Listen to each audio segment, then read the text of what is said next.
Okay, hello everybody, and welcome to what episode is this? 5? 5. 5 of the. Well, it's episode 6. Well, it's episode 5 of albums, but episode 6 overall because we Right. have a Grammy special. Yeah, you can check all the ones out previously. Of the album Afterlife with your hosts. My name is Georges, My name's Nahren. and we are your hosts. So get in for a rough ride.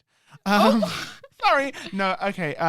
Realistically, we host this podcast. It's called the Album Afterlife, where we review albums every month. Every month we pick a new album to review, and this month it was my turn to discuss an album, to pick an album, and I was debating. I was like, what should I do? I need to go for an album that we haven't done before, covered a genre that we haven't really done before, and I thought, let's go for an artist who I haven't really listened to at all, and I thought, I saw this album and I was like, you know what, this album is, everyone talks about it. It's critically acclaimed, which actually is. It actually is, yeah. And I was like, you know what, let's just go for it because I haven't done it. So this album for this month is Blond by Frank Ocean. Frank Ocean's sophomore album. It's his second album overall. Well, third.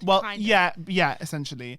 It was released on August the 20th, 2016, after a delay. It was meant to be released in 2015. That got delayed to this album, to 2016, and it was recorded from 2013 to 2016. The genre spans sort of avant-garde soul, R&B, and you've got a plethora of producers on this album. Not to mention, you've got James Blake, you've got Pharrell Williams, along with loads and loads of others. And you've also got featured vocals from Beyonce, which I never ever realized once I started listening to the album. I was like, oh my god, yeah, Beyonce's in this. Yeah, Pink and White. She's really here. And yeah, it's quite in my opinion sort of like a sonically ambient album. There's not a lot of instruments, but when the instruments do play, they add a lot to the story, and that's what I quite like about this album. It's really, really good. Thoughts on the album? Go as a whole, from first listening to it, because I didn't really care for the album As a whole, okay, so I do listen to Frank Ocean, but I have only listened to really Channel Orange, and one of my friends, who's also a Frank Ocean fan, they really like Blonde. They prefer Blonde. And I was like, oh, I've heard a few songs, and I do like a few songs, but I've not listened to it all. And they were like, listen to it. And I listened to the first 5 songs, but I had never listened to the full thing. Obviously, Pink and White is quite big, probably the biggest song of the album. So obviously we've all heard it and we all love it. Well, I love it. But yeah, so I hadn't actually listened to the full thing until this last month. I think that the album is really good, obviously. I think it's really good. It's sonically cohesive. I don't know if Frank Ocean describes it as a concept album, but to me it really does feel like a concept album. Like he's telling one kind of cohesive story about young love and fame and loneliness, and also touches upon death as well. And while all the songs aren't for me, I definitely think that there are some songs where I'm like, yes, I love this, and some songs where I'm like, I don't love it, but I can appreciate it, and I know why it's good, and I know why it's been called a pioneer in progressive R&B and things like that. Yeah, I think Frank Ocean sort of floats with the same he's almost in the same category as Lorde and Adele, where they sort of come, do their thing, and then big fuck off. They go Lord away. knows Yeah, when. it's been 8 years since this album. Yeah, which is crazy. And artists who can do that are really good. That's fine. Go ahead. Artists who can do that, who can just go away and come back and still have the same that effect. is crazy, because this album is absolutely amazing. This album did numbers. It did numbers. It was really, really good. Yeah. What are you gonna say? I was gonna say it also came out in a really important time, because he came out on a Tumblr post shortly before this came out, and I think it was because a lot of the themes in this album has a lot to do with his sexuality, and I think he just wanted to be quite free with it, and you can definitely tell that. I mean, yeah, that's one of the themes of the album, is being secure with yourself and who you are as well, and you get that in a lot of songs towards the end of the album, or really throughout the whole album. Yeah, he also talks about trauma, what it means to be a man, heartbreak, all that jazz, in a really, really sophisticated way. And in my opinion, in the way I view music, is there's 3 types. Either you're you're vocally there, you're sonically there, and you're overall as a song, you're there. he definitely leads more towards vocals, because throughout the entire album it's just pitch vocals after pitch vocals, and that just like shows like him being like a child and like memories and all that. And it's really it's a really cute album. And this was on the same page as like Guts by Olivia Rodrigo. I was like, I want to hate this album so bad. This is an overrated album. But no, for this album, it's very a sophisticated album. Like we were every time we like do these episodes, we always go on Genius and we see what like, people are saying. Every song has like annotations to it. Like every line of every song has annotations to it. So if you want to deep dive into the lyrics themselves, you can go check that out. And overall I really like the album. The cover itself is also I was gonna say, let's talk about the cover quickly. The cover itself is really cute as well. I'm assuming it's him. I think it's him with green hair. Hand over his face. It's a very iconic cover. It's also a very good looking cover. It's quite pleasing to the eye. And it's a shift from his old album from Channel Orange. Which is just orange. But also, quick fun fact before we move on to the actual songs. Frank Ocean vinyl, especially Blonde. I don't think Channel Orange has ever been produced on vinyl, but Blonde, it's very rare. He does like random drops of like 100 or something vinyl, and like.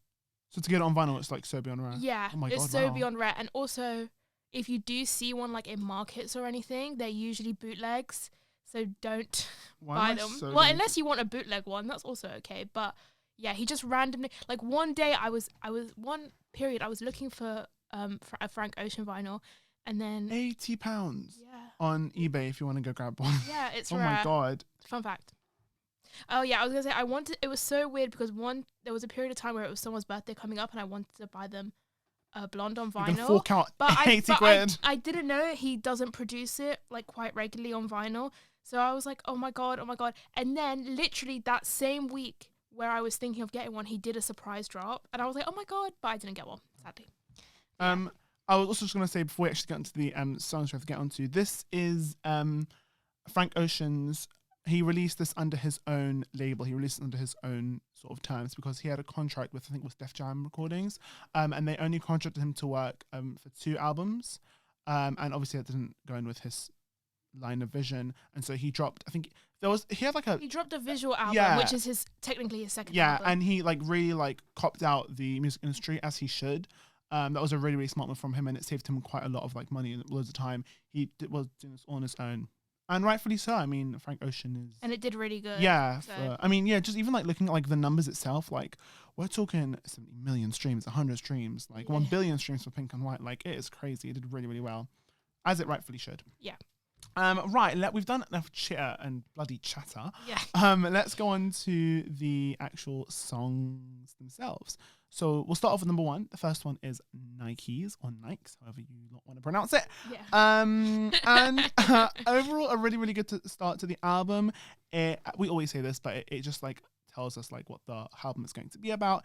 In this song, he talks about materialism. He talks about wanting Nikes. In the first like lyric, he says these bitches want Nikes. They want the checks. They want the real ones, which is a really good triple entendre, saying that they want Nikes. They want the shoes, but they have to be authentic, real Nikes, and they also have to have a check, which means they're real, and also check me for my money, and make sure it's validated and real. And it's just so cool. And what do you have to say? Go off. I think, like you said, it's a really good opener. Like we said, he does a lot of like vocal distortion and like high pitch, which I think he uses really well. This is probably not my favorite use of it on this album, but it's like you said, it's a really good opener about the themes like capitalism, materialism. He talks about like the music industry and like materialism a lot. I miss being honest as well. He also got a line about like FKA Twigs in there. Well, he's got he talks about a mermaid, and he's been pretty obsessed with FKA Twigs because she has pretty wacky hairstyles that looks like mermaids, and he reposted one of those like hairstyles before. I think he dropped this or after he dropped this in there. So that could be a link as well. And it also talks about like just murder of like black men in America, which is like again mentioned in another track as well on the album. So it does a good job of setting up. It's quite like a chill vibe. It doesn't like hit you in the face straight away, as in like musically. I feel like but it sets up the album well because the album overall it's quite a chill. Yeah, album. don't expect to be jumping out of your seats unless it's Pink and White. Then Yeah, a yeah, a little bit. Yeah, and like the last part of like one song, which we'll get into. And also I love the what was I going to say? Oh, I was going to say for Frank Ocean songs, I feel like you have to listen to them more than just like once or twice to sort of really get your head around them. Like when I was listening to this album, I had to listen to it over and over again, and it wasn't until I started looking at the lyrics themselves I was like, okay, you know what? I appreciate the song more because of what he's saying, and it's a very, very vocally, it's a very, very vocal album. Just with the whole mermaid thing, there's like I'm back in the mermaids, guys, back on mermaids. He talks about like how mermaids live in water, and he references like smoking as well and drugs as well. So it's almost like the mermaids are like his water. So he's mermaid, but inside like drugs and stuff. Yeah, English? Yes, I think so. And yeah, overall really good song, really good start to the album, and I've got nothing else to add. I like the song. Yeah, me too. Not a standout track for me, but yeah. Yeah, I agree. The next track is called Ivy. I really like this one. It's up there for me, which is surprising because like I'm not really a big fan of slow songs, like super slow. Yeah. Not saying that, like, I don't know. Maybe I should say I'm not a fan of ballads rather than slow songs. Obviously, I love a good ballad. Give me a slow song that I can cry my heart out to. Wow, really? Yeah, no, I don't know. Like Adele. Okay, off topic, but when we talk about Adele, some of my favourite songs are some of her faster songs. So Set Fire to the Rain. Yeah, Set Fire to the Rain. Rumour has it. Oh yeah, that's what you're on, yeah. Rumour has it. Anyway, back to Frank Ocean. So the song itself is just about a young love that has failed, which is like quite synonymous with the rest of the album, like we said.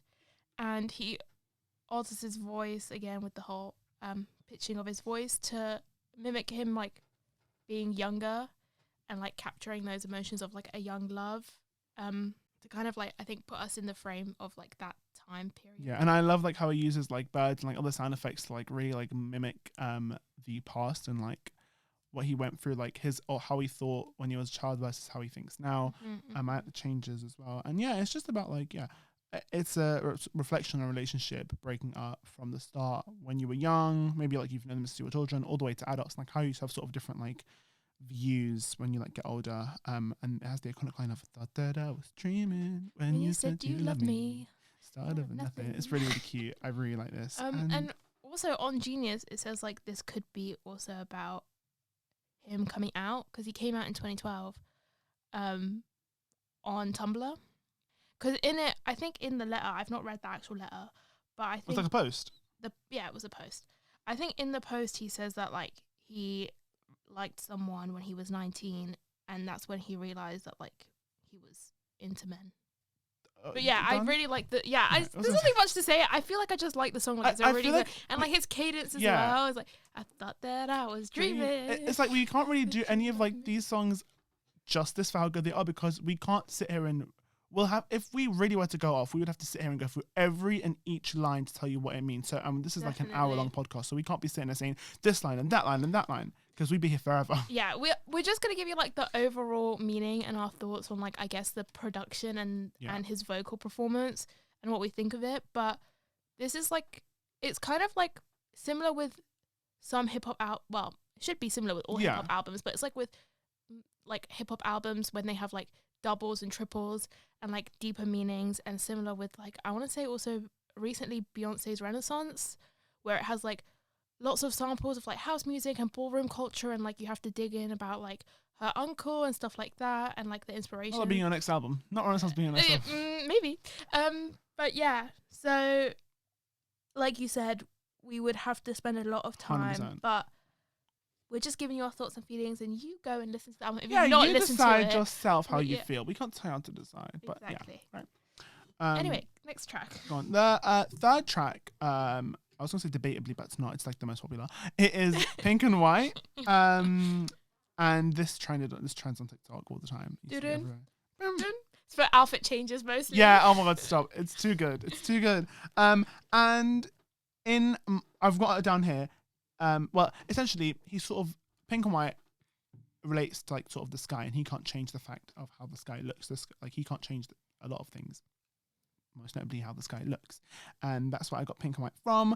And he just talks about it being quite like, well, okay, I've got in here the second verse has an acoustic guitar. And he talks about summer, so that's what we're saying with he plays with the instruments as well, and how he can make a world using sounds himself, which is really, really inspirational.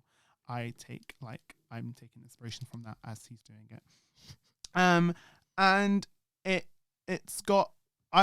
assumed that it's for someone who essentially passed away. He's looking at death itself. He's looking at life and like what we should be grateful for, what we can and can't change, and how we shouldn't take like life for granted. He's also got like in the wake of a hurricane, and there's another song that also references that as well, where he had to like move houses, or he had to like move some. He had to move cities. So he was in New Orleans going to school when Hurricane Katrina hit, and then he had to relocate to Texas, which is also mentioned on that one. And speaking of Texas, Beyonce has like backing vocals in this as well, towards the end of the song and towards like the middle part of the song as well, which I never clocked until I just listened to the song again. I was like, oh my god, Beyonce. What are you doing here? Beyonce, go on. In terms of meanings, we basically said it. Like, he's looking at death and talking about that. Produced by Pharrell Williams. Iconic. Backing by Beyonce. And one of my favorites on the album, kind of cheesy because it's like, oh, obviously it's the most popular one. But you can like the most popular one. You're allowed to like the most popular one. Exactly. It's popular for a reason, guys. Yeah. Come on. I literally went number one in my house. Stop. It did. I'm so gonna do that. Yeah. And just what you mentioned about this, like, summer and stuff, like, I wrote here, love the chill vibes, feels like I'm on a beach, and I love the beach. And it's true. It feels like I'm on the beach. Get me off the beach. No, yeah, it feels like I'm on the beach and I love the beat. I said. Oh, I thought you loved the beach. I was like, get me off the beach and I'm on the beach. Sorry. Yeah, There's a lot of birds on it. I'm not a big birds go through this album. There are so much birds in this album. As in the mention of birds? No, as in like the sounds of birds. I was gonna say, really cool. I was like, what? But yeah, I enjoy it, and I think it's a really good like reflection, and I really like when it goes, kneel down to the dry land, kiss the earth that. Oh yeah, I don't know. Yeah, it's really good. It's sweet. It's really, really cute, and I like. It's very, very poetic. Yeah.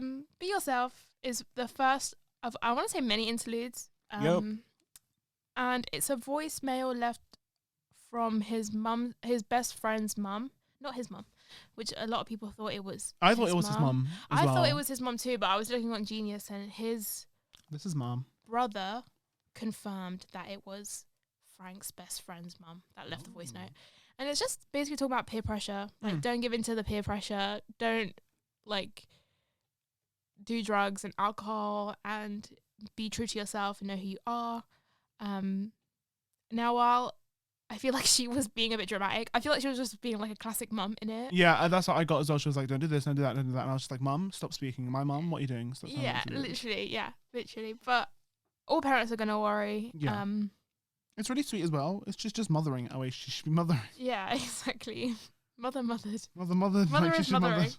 But yeah, I've just got like typical stuff like the drugs and the alcohol. It's a cute little 1 minute thing. I'm really surprised that it wasn't like, because a lot of interludes are like scripted. Yeah.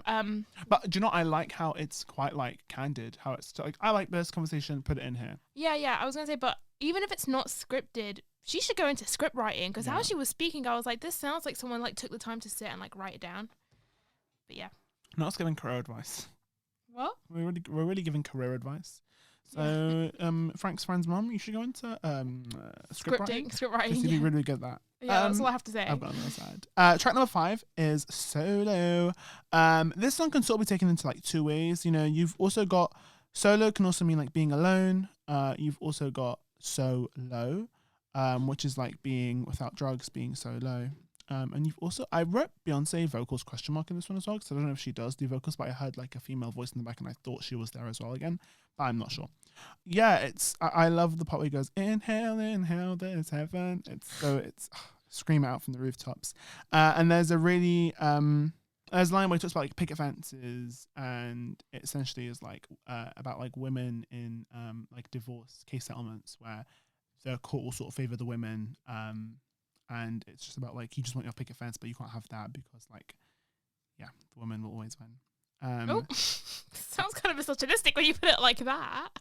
The women will always win. Yeah. Yeah, good. I'm glad they win. Yeah. Men don't need to win anything. Anything.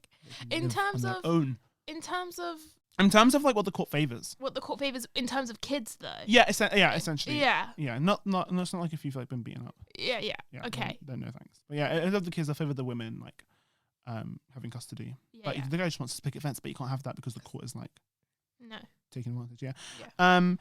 And yeah, he's also got like there's also a line where it says sleeping good and long, where it's like shows he's not in like a good mental state. He can only sleep good and long when he's like without drugs, and like just the whole play on that is really, really cool. And I like it. Not my personal favorite, but I do appreciate the song. Yeah. Yeah. That's it. Yeah. I wrote chorus absolutely slaps because it does. Yeah. In hell, there's heaven. So yeah, I picked up on the obviously solo. He talks about being alone and also like different ways to be alone. So like if you're alone and like self-love because you're on your own, but also if you're alone and you're like waiting for like someone to call you, like a lover or something. And I like his cadence in this song and how his voice feels so in the forefront. Like it doesn't feel like, I feel like the instruments feel like in the back of the mix. And you know me, I usually don't like songs that are like that, but in this case it's a good one. Yeah. And in terms of like I don't know, the chorus is really good. I'm done. That's it. And that's it. So the next one is Skyline 2. So this also kind of plays into like as an interlude and like a transition from the song's solo to self-control. Yeah, got that as well. It's almost like we read the same thing. I know. I wrote it does feel like an interlude though. It doesn't feel like a song per se. It's a short song, isn't it? How long is this? Or I don't know the track. Okay, it's 3 minutes. Okay, so Okay, no, like it's like a song time, but in terms of like the content. Yeah, I mean you don't really get much. I don't really have a lot written for this because you don't really like get much. Yeah, I wrote it talks about sex and drugs. Yeah, I've literally got over here like lovely instrumentation and emphasizes the drugs, and you've got like birds as well. And like he talks about sort of getting older. He looks back on the past, like nostalgia wise. He's like, this year went really, really fast.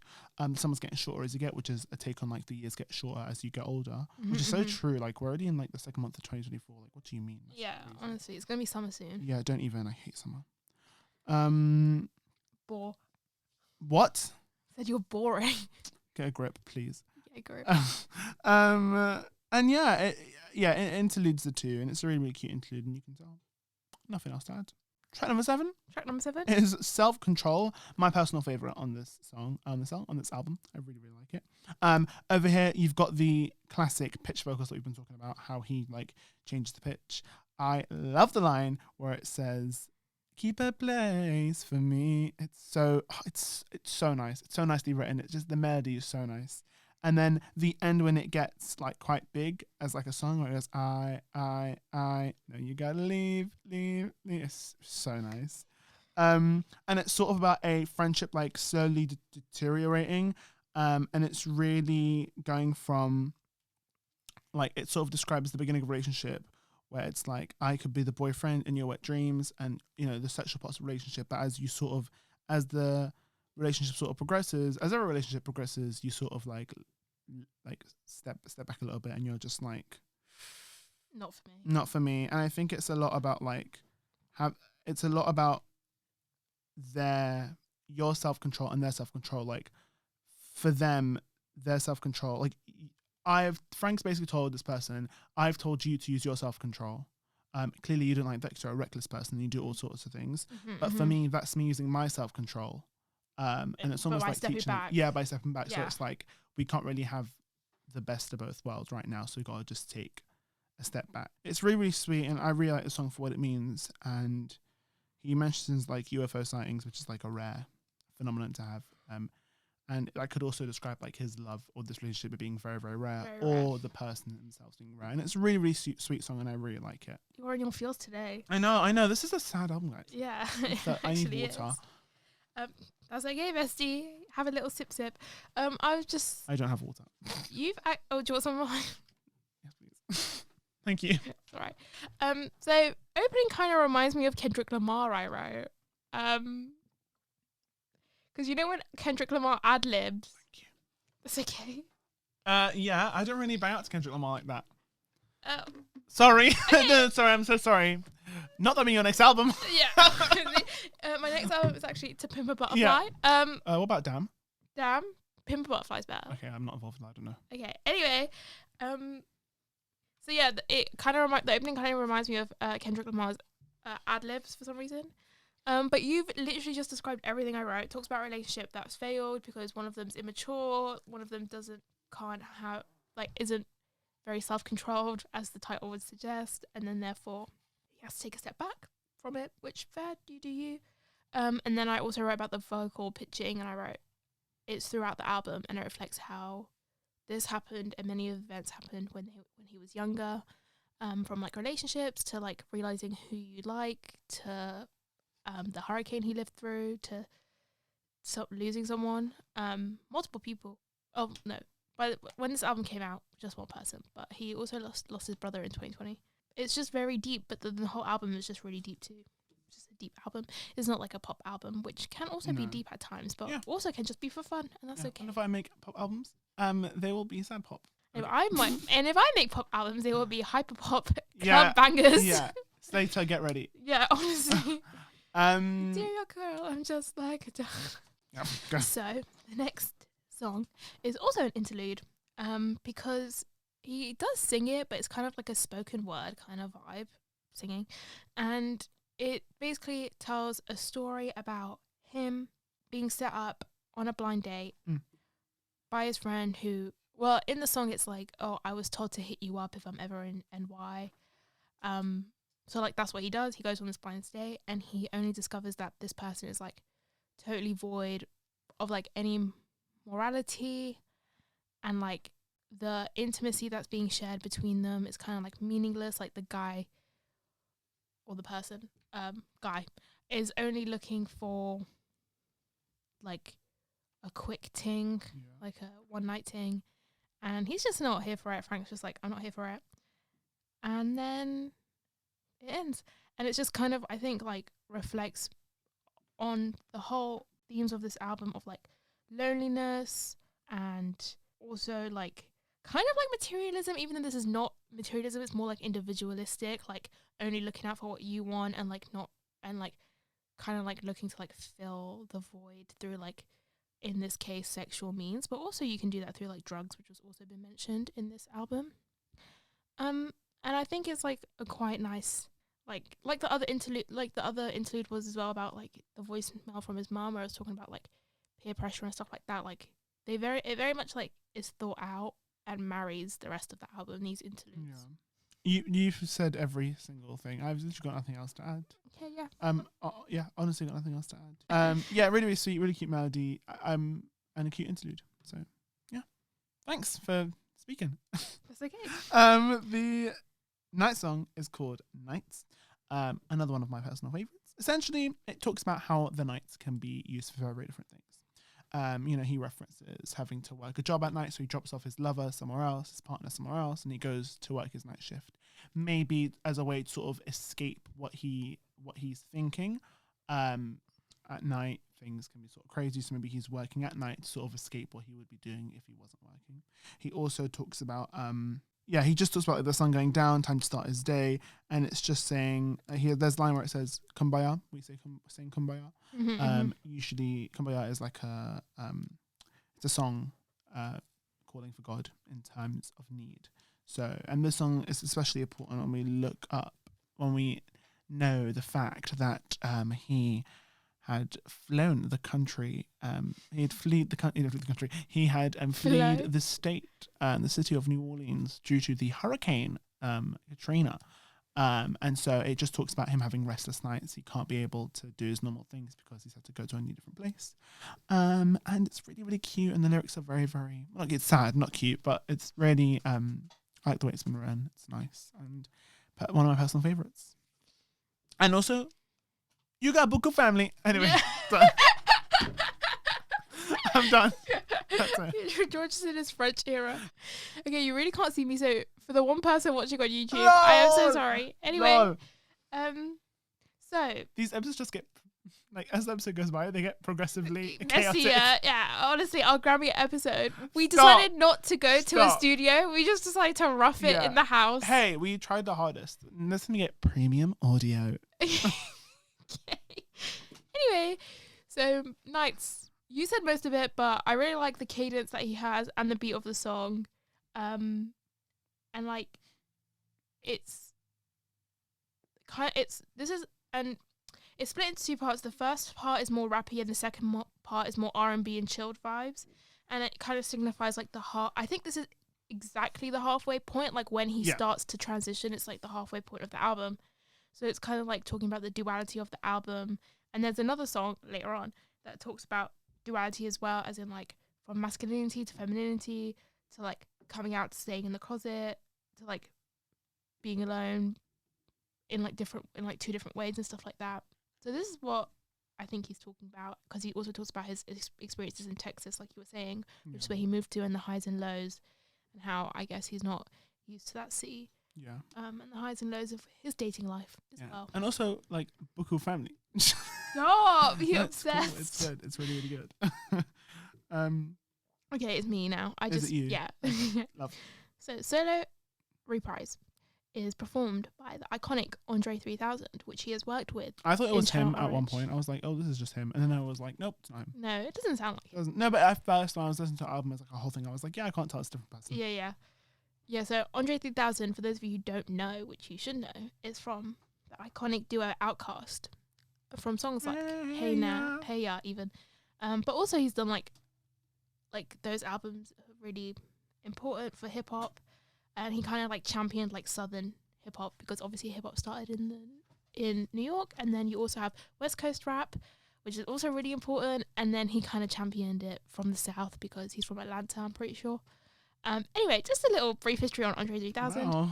He also has a new album out this year. I think it was released, which was the first time in a while. Anyway, the reprise touches on what Solo also touches on. That's why it's a reprise, and it's about feeling alone in his beliefs about the music industry, which, if you like look at how he left like his label before, it does make sense.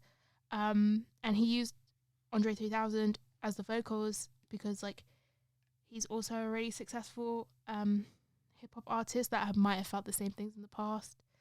Your thoughts? Because I had another point, but I forgot what it was. Well, right now head empty because you went through basically everything. I just said that I like the flow it goes. It's really, really cool. I like that. And also he talks about police brutality, which was mentioned before by Frank Ocean in a previous song. Anyway, carry on. Do you know what line? He says something like, "Oh, the popo murdering us is like not news anymore because it happens so often." I remember. Yes, he also talks about like he doesn't care what the fuck's trending. He needs to cut on the spending. Yeah, it's really, really cool. Okay, Andre 3000. Really cool. I enjoy it. Not my personal favorite, but I like it. It's cute. It does its thing a little bit. Lovely. The next song is track number 11. Is Pretty Sweet.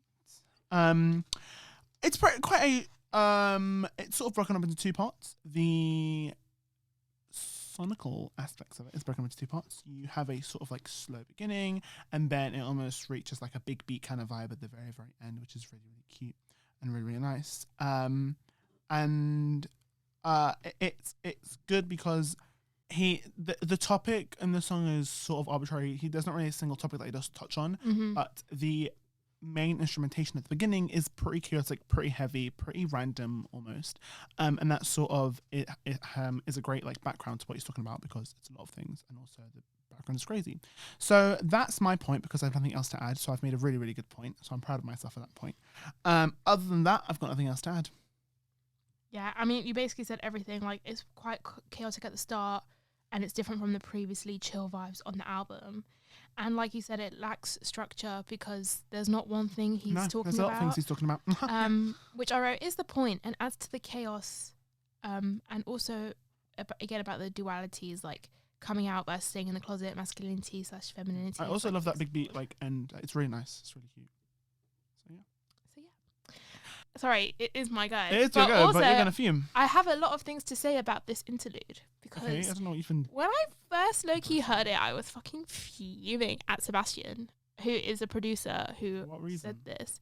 Basically, the interlude Facebook story is about a guy who thinks that... Basically, he's talking about how this guy was seeing this girl, and she was like, oh, like, add me on Facebook. And he was like, no. And then she was like, oh, so are you cheating on me then? And then he was like, no, like, I'm here in person, like, we're hanging out, why can't we just do things in person rather than, like, do it online?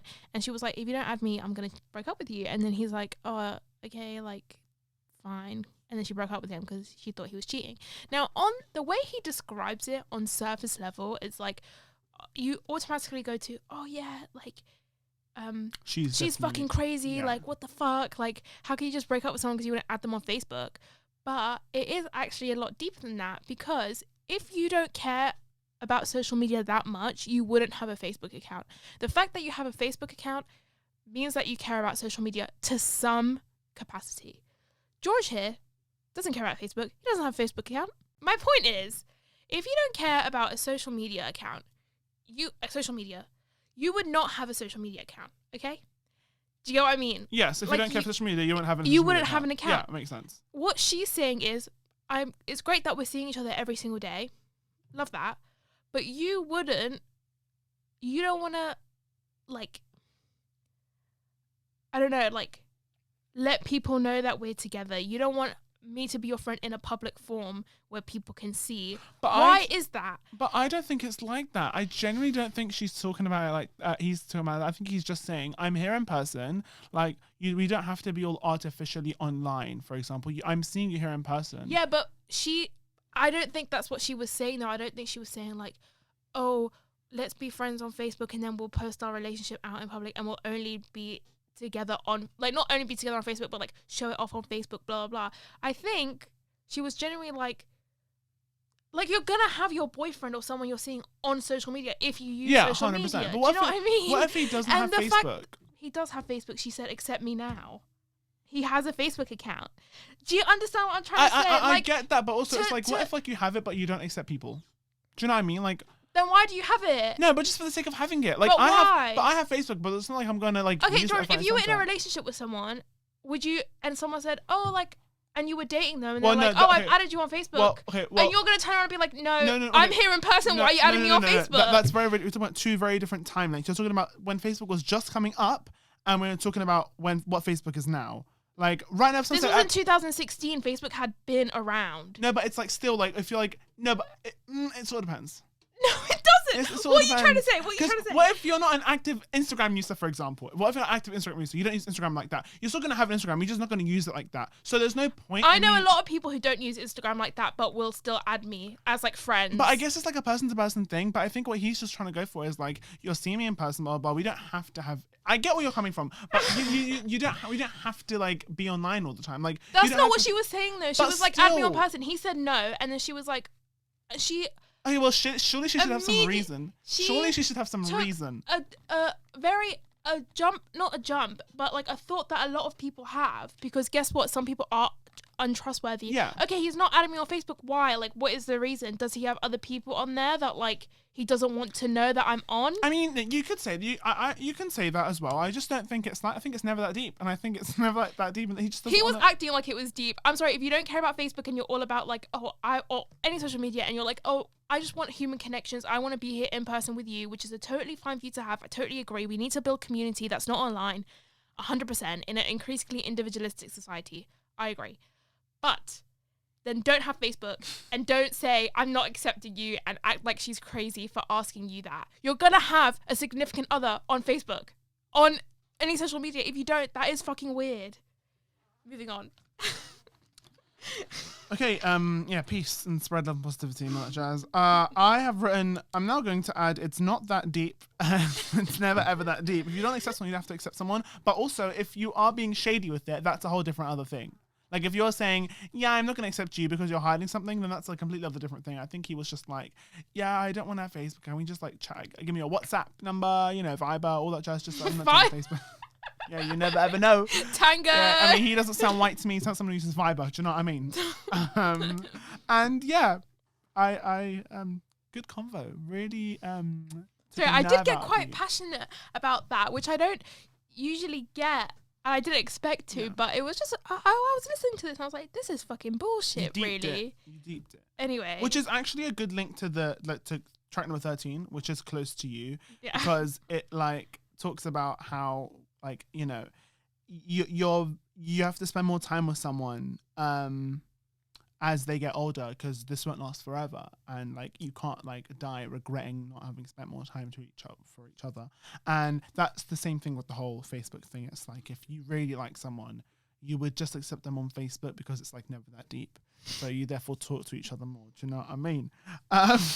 And yeah, it's quite a sad song actually, because a sad interlude, because he talks about like we don't have much longer, we can't be doing this, that, and the other. So just every little moment we have with each other, gotta spend it all together. Yeah. I mean, he basically said it all. It's really short. It's a cover of a Stevie Wonder cover. Is it? Yeah. Wow. So it's a cover of Stevie Wonder's version of a song, Okay. because it was a cover. Okay. So the next song is White Ferrari. White Ferrari. And it's a heartbreaking song with emotional depth about love and permanency. And that is permanency, like things being permanent. Oh, permanency. Okay.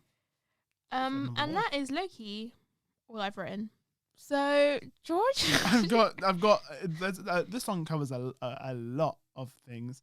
I've gotten like, where is it? I've got love, letting go, looking back, memories, regrets, changing, lust as well. And what have I written here? I've written my notes, and if anyone knows me, I cannot read my own handwriting, so this is a struggle for me. And it's just quite like a lot of topics in one song, and with the whole changing thing, he talks about texting to speech, like getting face this and that, and like all of that jazz. And it's just he's also got Lost over here, which says like, what have I written over here? Fragment, something care for you. And dimensions. There's like a little fragmenting kind of like sound effect that like happens towards the end of the song, and that like sort of shows like, in my opinion, showing like how things are changing, how like we're changing as people, and like blah blah, how the relationship itself is changing. The one he's speaking about. And yeah, all that jazz. It's nice, like a cute. Not my personal favorite. It's a cute song that I wouldn't listen to it on repeat all the time. Someone said that before this album came out. Someone was like, "This is gonna be the best song when this album comes out." Like of the year. Was it not like teased by? Did someone not like tease the song? Yeah, before that? Yeah, I don't know who it was. I think it was a producer of some kind. Yeah, but yeah. Track number 15 is how do you say that? Cyphered. Anyway, this is the one. You really can't see me on camera. Okay, it's fine. The one person watching on YouTube, good luck.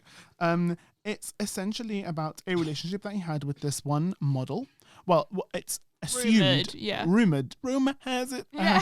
It's rumored to be about a relationship that he had with this one model called Willie Cartier. And Willie Cartier has long hair. Now, in this song, he mentions Siegfried, however you say that, which is a Germanic heroic legend with long hair. And he mentions that in the song. And the freckles. And the freckles, yes. And, Willie Cartier has freckles. And they put two and two together, and they said, hey, the song is about someone you knew. Yeah. And, yeah, crazy. You've also got, I've said, I love the intro where it's like a psychedelic. It's more psychedelic. The electric guitar does really, really well. I want an electric guitar. And it does really, really well on this song. And it's quite like...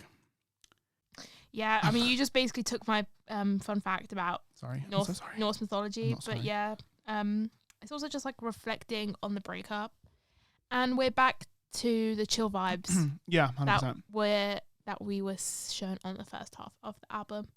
But yeah, it's just quite interesting because like with Frank Ocean songs, you don't really see a lot of. Well, I don't think so anyway. Like I'm not like a stan of Frank Ocean in terms of I'm not in the deep internet lore of Frank Ocean, so I don't know if this is the case. But with like people like Olivia Rodrigo, Taylor Swift, blah blah blah, like they like dig in to like find like this is about this person, this is about this person. You don't really get that with Frank Ocean, which was quite interesting when this came up. I mean, he's quite also a private person. He doesn't really like doing much. Yeah, so he's barely on Instagram too. Yeah. Where she's like in the limelight. He keeps him to himself. Yeah, exactly. Known for keeping to himself. Like I don't want to a bit too much. Yeah. Sometimes we want music, Frank Ocean. Yeah, honestly. But yeah, that's it. I'm done. Okay, so Godspeed is the second to last song on the album. Penultimate track. And I wrote sweet chill vibes again, kind of going with the rest of the album, quite very sonically cohesive. Yeah. And it's about leaving a lover but doing it in a respectful way, and just like, yeah, the lyrics are very much like, it's like wish you all the best. Wish you all the like, best. All Like, that jazz. yeah, like, I mean, yeah, it's like Godspeed. So it's like, Yeah. Wish you Godspeed. All that jazz. Yeah, I've got like 2 lines written on here. It's exactly the same. There's not really much to say about. I can say about the song. yeah. Apart from that general gist. Moving Yeah. on. The very, very last track is Future Free, which is a bloody 10 minutes long song. I was listening to this album in its entirety and I was like, okay, cute. I thought this was 2 tracks in like one thing. Yesterday, I was like, let me just look at the track times. Why is it 10 minutes? 10, 1 and a 0. Not very, very long, but it's got a lot to it. He essentially, as we were speaking with like, Nicki Minaj's like Pink Friday 2, the last song. No, not, well, 2 songs before the actual last song. She talks sort of about like thanking people, and it's the exact same thing in this song as well, where he, you know, talks about himself, his career, how he's built up everything, and how he's grateful for his fans, and how his fans pay him when really he should be paying his fans because they've given him all that he now has. Mm-hmm. And he just like thanks people, and he talks about the themes of the album Immortality is there, and how he just like escapes the press, and how some people escape the press as well, and how he likes to escape the press as well, and he just talks about that through the entire album, and how he went from rags to riches, and it's really, really sweet. There's also a skit at the end of the it's like an interview from it's a snippet from an interview taken from the magazine Boys Don't Cry, which was his own magazine that sort of released alongside the Blond album when it was in promotion, when he was promoting the album, and it's a very, very nice skit, basically just talking about like their lives and what they want to do. And it's really, really sweet. And it's a very, very cute ending to the album, and it's almost like credits because it's just so long. It's almost like a score. It's almost credits building up to the end, and I like it. Yeah, that's all I have to say. Yeah, I really like your analogy of the score and the credits, because that's what the second half of the song felt like, for sure. You literally said everything about, in terms of like what it's about, in terms of how it's like about his life and his accomplishments and like his build up and where he is now and today. And he also mentions like famous people that have passed away, like too young, so Tupac and Selena. Oh yeah, he does. Yeah, and yeah, it's just like on Genius it says it's like he's singing it in a stream of consciousness style, so just kind of like not really editing what he's thinking, just like saying what he's thinking about fame and his life now. Yeah, overall. And and that concludes Blonde. By Frank Frank. Ocean. Wow. Wow. So just before we end favorite songs? Yeah. I flipping back, let's go to number 1. I like Self Control and I like Nights. Really good songs, stellar songs, and yeah, like them. Love them. I also wrote Nights for one of mine. Yeah. I also wrote Pink and White. Oh yeah, it's a classic one. And I also like Ivy too. Yeah. But yeah. Cute. Okay. Any closing thoughts? I have nothing to add. I think 50 minutes is is a lot. We had discussed quite a lot. And you know, always yapping with us, never ever shutting up. I know. But to be fair, this album really needed it because it's a lot of things we had to talk about. Yeah. And we really thought we were going to say nothing about this album. Like coming here, we were like, I don't know what to say, but there's a lot of things we could say. Yeah, exactly. And yeah, pretty much that's a wrap for Frank Ocean. By Blonde by Frank Ocean. Blonde by Frank Ocean. Now we're going to go into what our next album is going to be. I'm not picking this album. Naren's picking this album. My turn. I have been joking that she's going to do Eminem. Also, Miss Lauryn Hill. She could also do that. But it could, and Ariana Grande, which she's not going to do. But we're here now. So Ariana for the demographic, do Ariana Grande. For the trending, do the Ariana Grande. It's up to you though. It's whatever you want. So yeah, I had picked this album. I was like, right, I'm gonna do this album. I wanted to do it for a while. I'm just gonna pick it. Oh my god! Because new albums have been coming out, and I'm like, oh, we should talk about this. We should talk about this. Yeah. But then I was like, no, like a new album's always gonna come out. Yeah, we've got to do classics. So let me just do something that I want. But then Ariana Grande was like, new album coming out March 8th, and I was like, oh, bloody hell, might as well do it. But then I was thinking, I was like, no, I'm not gonna You're gonna listen to it anyway, and we might discuss it in the future, of course probably. I will. But Ariana Grande released a new single thing, and I was like, oh, mate, shall I pick it? I don't know. And then Taylor Swift announced a new album, and I was like, oh, let me pick it. That's the April one. That's the April one. Well, that will be the May episode. Yeah.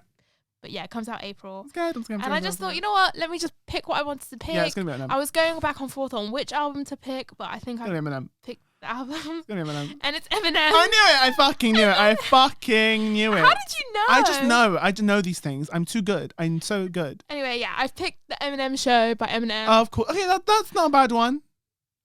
What are you trying to say? Nothing. That's the one that's the one that you showed me. Is that you show me all the time. It's the one Without Me's on, which George loves. Oh, Without I love Me, Without Me. It's so good. Okay, yeah. Oh, that's good. Yeah, that's good. I'm here for that. Okay, so it came out when I was born. 2002, guys. Yeah, wow, 21-year-old album. Crazy. It's one of his classic big three albums. So you got the Slim Shady LP, you've got the Marshall Mathers LP, and you got the Eminem Show. Eminem Show is quite that will be underrated an hour and in a half those film. three. Hour and a half podcast. Just saying. Yeah, I'm excited. A lot of skits in there. Really fun, like funny skits. Also a lot of deep shit that he discusses, obviously. So I'm excited to get into it because I think George has a very like preconceived idea of Eminem. Excuse me, you do like Without Me. Yeah, but you also say a lot about him, so I do like know other stuff. Yeah, obviously, but I feel like I'm excited for you to get into the music because I think it's gonna be good. Okay, I'm here for it. I knew it. Yeah, I'm really excited. So that'll be next episode. So next episode we'll be doing the Eminem Show by Eminem, liking the album as we speak, adding it to my library as we speak. And yeah, hopefully you guys have enjoyed this month's episode. If you have enjoyed, I want to leave. Not leave. I want to leave a review. Yeah, I mean, you can leave a review. You can actually on Spotify. You can do that if you and like. On YouTube, guys, go to our YouTube. Honestly, hit us up. We're at the Album Afterlife on every single platform. So don't stress about that. And hit us on our TikTok and Instagram as well. We'll be posting a lot more. And the next time you'll probably hear from us is one of the Brits. It'll probably be the Brit episode, yeah. March 8th? Okay, well, yeah, it will be the Brits episode. So it'll be the Brit episode and then it'll be the Eminem Show. Yeah. And we will see you in the next few weeks then. Right, guys? Bye-bye. Bye. See you soon. See you. Bye-bye.